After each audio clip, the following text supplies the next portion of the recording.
Assalamualaikum warahmatullahi wabarakatuh. Alhamdulillahillazi bi ni'matil imani wal islam wa bi ni'matil hayah.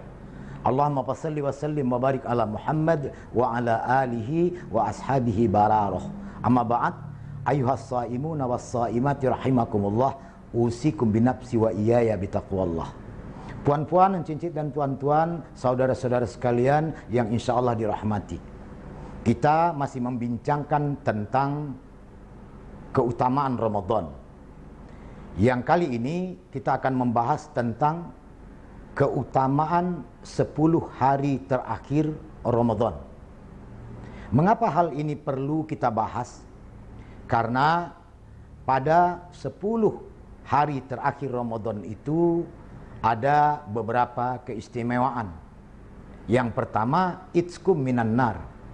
Allah akan menjauhkan para hamba Allah yang telah menyatakan dirinya beriman, yang telah melaksanakan puasa serta amal ibadah lainnya yang diwajibkan dan menukuk tambah dengan ibadah sunnah dari hari pertama hingga hari ke-20.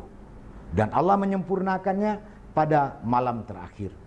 Yang kedua, di antara malam-malam 10 hari terakhir Ramadan itu ada satu malam yang lebih istimewa daripada 1000 bulan, yakni malam Qadar atau Lailatul Qadar, sebagaimana yang Allah tegaskan pada surah Al-Qadar, yang jika siapa saja beribadah pada malam itu, maka dia akan memperoleh kebaikan sama dengan 1000 bulan atau 83 tahun 3 bulan 3 hari. Dan yang ketiga, pada malam Lailatul Qadar itulah diwahyukan mula pertama Al-Quran. Inna anzalnahu fi Lailatul Qadar. Sesungguhnya mula pertama Al-Quran itu diwahyukan pada malam Qadar. Keempat, Allah melipat gandakan amal ibadah pada malam itu, meskipun yang khususnya pada malam Qadar. Yang kelima, Allah akan menentukan nasib kehidupan kita setahun yang akan datang.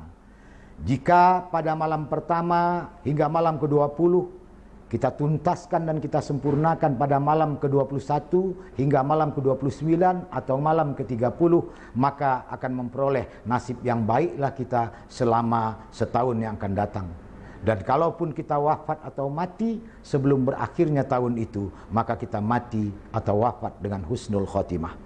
Oleh karena itu, tuan-tuan, encik-encik dan puan-puan, mari pada 10 malam terakhir itu kita meningkatkan ibadah kita.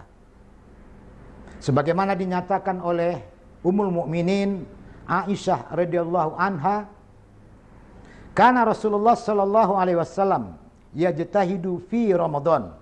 Rasulullah sallallahu alaihi wasallam itu giat beribadah saat Ramadan. Mala yajtahidu fi ghairihi. Melebihi ibadahnya pada bulan-bulan yang lain. Wa fil asar al-akhiri minha ma la yajtahidu fi ghairihi. Bahkan pada malam 10 terakhir lebih meningkatkannya dibandingkan pada yang lainnya. Jadi pada saat Ramadan itu Rasulullah sallallahu alaihi wasallam memperbanyak ibadahnya. Tetapi lebih memperbanyaknya lagi, mempergiatnya lagi pada 10 malam terakhir. Kemudian yang kedua, memperbanyak sedekah atau kedermawanan.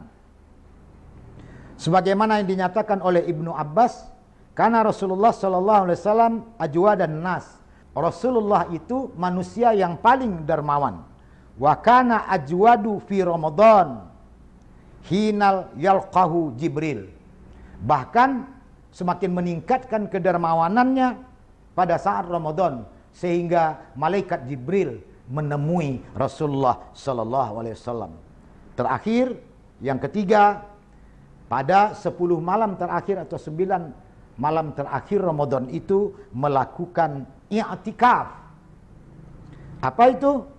Melakukan i'tikaf yakni berniat menyengajakan diri berada di masjid untuk senantiasa bermunajat, taqarrub ilallah dengan memperbanyak ibadah, zikir dan doa pada saat beriktikaf itu. Pada saat iktikaf itu kita tidak boleh bercampur laki bini, tidak boleh pulang ke rumah kecuali setelah menyelesaikan iktikafnya.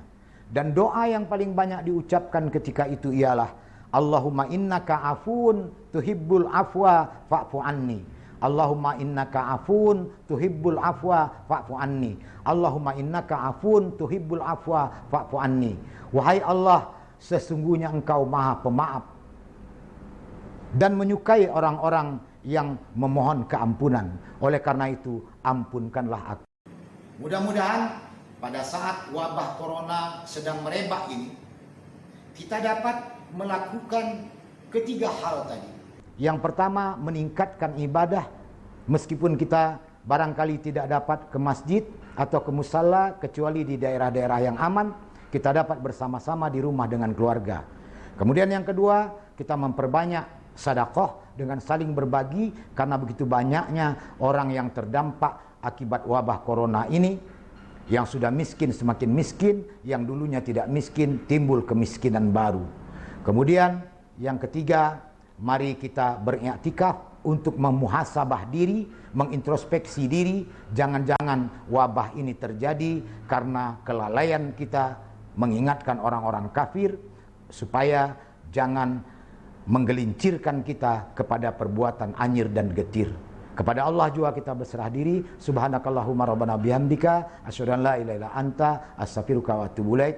Billahi taufik minal hidayah. Assalamualaikum warahmatullahi wabarakatuh.